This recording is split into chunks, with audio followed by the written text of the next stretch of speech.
За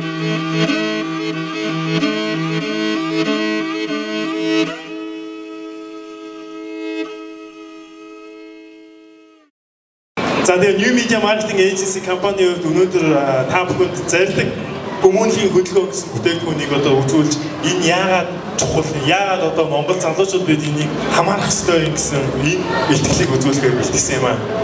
За та бид угаасаа мэдчихэ одоо Монголд ингээд цахим орчинд сүүлийн үеүүдэд одоо хүн хүүхдийн бие муудсан хандив тусалцаа цуглуулыг саяхан жишээлбэл нэг хөдөлгөөн өрнөсөн байна энэ сод гэрэлгээд хүүхдэд нас хайрлцаа гэж залуучууд бид нэр цахим орчинд одоо хин нэгэн за лайк гэдэг юм байна бизнес нетворк гэж бүгд жишээлбэл энэ хөдөлгөөнд нэгдэл энэ хүүхдийн амиг авахын тулд очиж имжлэх мөнгөний олохын тулд бид нэр бүгд нэгдэжсэн. Тийм биш гэж юу? Та нар магадгүй зарим нь хараагүй, зарим нь харсан.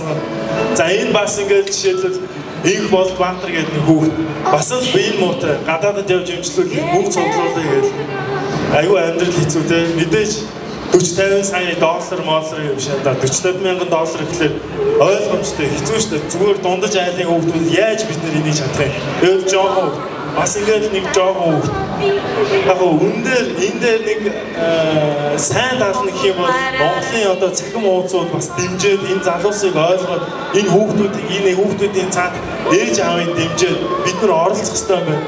Энэ хүүхдүүдийг дэмжиж мөнгө босгоход туслая гэж зөндөө жишээлбэл одоо оролцдог байгаа л та. За энэ жишээлбэл бас нэг хүүхд ингээд яажсан. За намайг одоо 2 жилийн өмнө Босно хотод байхад энэ охин бие муудаад мөнгө цуглуулах ажиллагаа болж исэн юм аа. Та бид өнөөдөр Facebook, Twitter гэдэг зөндөө блог гэж ашигладаг. Facebook дээр би энэ охиныг бас мэдээж мөнгө цуглуулах ажиллагаанд ингээд зөндөө тусалсан. $150 мянган Америкт дэмжлүүлэхэд хэрэгтэй байна гэдэг энэ охиныг би яг санаж ин шиг л өөрөө блог дээр тавьсан, Twitter дээр, Facebook дээр хуудас нэгээл энэ охин туслая гэдэг. Гэтэ харамсалтай бас энэ охин бурхан болсон байгаа. За Ламбаа гэдэг манай Монгол улсын эрүүл мэндийн сайд хэлэхдээ Монгол улсад нийт 27 ширхэг төрлийн одоо өвчиг одоо мэдж чаддгүй гэдэг те одоо жишээлбэл Монгол онцлогоо гэдэг одоогийн байдлаар 27 нэр төрлийн одоо өвчиг мэдгүй байна гэхдээ би бол үнэхээр мэдгүй байна. Миний бодлоор 27-оос хамаагүй илүү. Зарим оншилж чадчихаагийн ч гэсэн хараад байхад буруу юм оншилчдаг тийм тохиолдлууд байдаг угаасаа. Бодлоо биш ч бүгд л мэдж байгаа үстэй. Хин ойрон хин нэг 3 хоногийн дараа өхнө гэж хэлдэг. Ясан дээр 20 жил амьдарсан хүн байдаг. Тэгэхээр за үүн дээр одоо би чи та бүхэн блог бичдэг нийтлэгч залуус бид яаж тусч чадах юм бэ? Энэ нэг хөдөлгөөн зарилга хөдөлгөөн яриад байна. Энэ хөдөлгөөнд яаж бид залуусууд нэгдээд тус үргэж чадах юм бэ? Тэгэхээр зарилга хөдөлгөөн буюу блогч маш энгийн аргаар өөрийн блогийг бүртгүүлээд өөрийнхөө блог дээр нэг баннер тавих юм аа. Зүгээр л тэгэл болоо.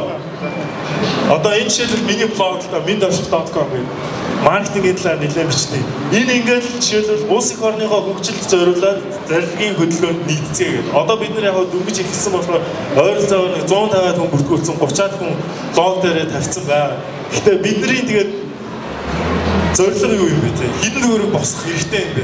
Монгол улсад энэ за тэр бид нар проблемыг бол ойлголоо шүү дээ. Бид нар ингээд захим орчинд хүний бие муу жоохон хүүхдүүд үнэхээр ихээр өвдөж тархины ямар юм даралт үнэхээр залуучууд бид нар тусламаар байдаг байхгүй. Гэхдээ яаж юм бэ? Мөнгө жишээлбэл бид нар учиргүй 20-30 мянган доллар тавьчих тийм мөнгө байхгүй шүү дээ. Тэгээ яаж туслах вэ? Мэдээж үүн дээр бол одоо томоохон зар сурталчилгаа худалдан авдаг компаниуд бол хамааралтай л да. Одоо юу гэдэг портал цахим муудууд дээр зөндөө компаниуд өөрсдөө блогийг одоо тийм бараа бүтээгдэхүүн үйлчлэгээ сурталчилгаар тавьдаг. Гэхдээ тэдгээр хүмүүс магадгүй яг одоо хэдэн хүн дарсан, хэдэн хүн тухайн бараа бүтээгдэхүүнийг үзсэн, хэдэн одоо худалдаж авсан нарийн мэдээллийг бол олж авч чаддаггүй яг амьдрал дээр. Тэгэхээр энэ боломжийн зүгээр магадгүй ингээд тэртээ зар тавиад байгаа хүмүүс биднэрт олох чи. Ингэж олгож чадах юм бол одоо юу гэдэг нэг компани маркетер ямар нэгэн зар сурталчилгааг тавихтаа бодно. За би хаана тавих вэ? Зүгээр нэг портал хуудас дээр тавиад хэдэн хүн үзсэн, хэдэн хүн дарсан мэдээлэл нь байхгүйгээр би зүгээр тавих уу? Эсвэл Монгол энэ блогчдын зарлиг хөдөлгөөнд нэгдээд хэдэн хүн нийтдээ үзсэн. За хэний хуудасаас магадгүй хаан тулгын мэд орших төвлөр хөл мандах хамаагүй бүх Монголын шилдэг блогч хэдэн хүн үзсэн юм байна, хэдэн хүн дарсан юм байна. Магадгүй хэдэн хүн бүтээгдэхүүнийг худалдаж авсан юм. Энэ бүх боломжийг гаргаад өгч, статистик бүх мэдээллийг гаргаад өглөө маркетингийн зардлын өгөөж хэрхэн тооцоод бид нар өөрсдөө мэднэ. За мэдээж үр дүн юу юм бэ? Энгийн блогчид бид нэгдээд 2015 он гэхэд зөвхөн 250 блогчдоор бодоход 500 сая төгрөгийг босгож чадгаараа. Гэтэл өнөөдөр бид нар мэдж байгаа Mobicom корпорацийн GoGo-цэг имэн дээр байдаг нийт блогчдын тоо 40,000 холд авсан гэсэн. Тэгэхээр энэ тоог та нар хардаа 250 блогчд нийлээд 2015 он гэхэд 500 сая төгрөгийг босгочихно. За 40,000 цаана чи бэлэн байна. Бид нар нэгдвэл бид магадгүй 2012 эсвэл 13 эсвэл 14 он гэхэд заавал улсын хорны жишээлбэл газар шороо тэр сайхан эмнэлэг баригдыг хүлээх шаардлага алга. Зүгээр блогчд бид мөнгөө босгоод үнэхээр энэ нийгэм тулгамдаад байгаа өвчтөй байгаа энэ хүүхдүүдийг зүгээр л эмчлэх эмнэлэг барьж энгийн яага болохгүй гэж. Энэ зүгээр өнөөдөр бидний зорилго. Та бүхэнд баярлалаа. Зорилго хөдөлгөөнд нэгдээ.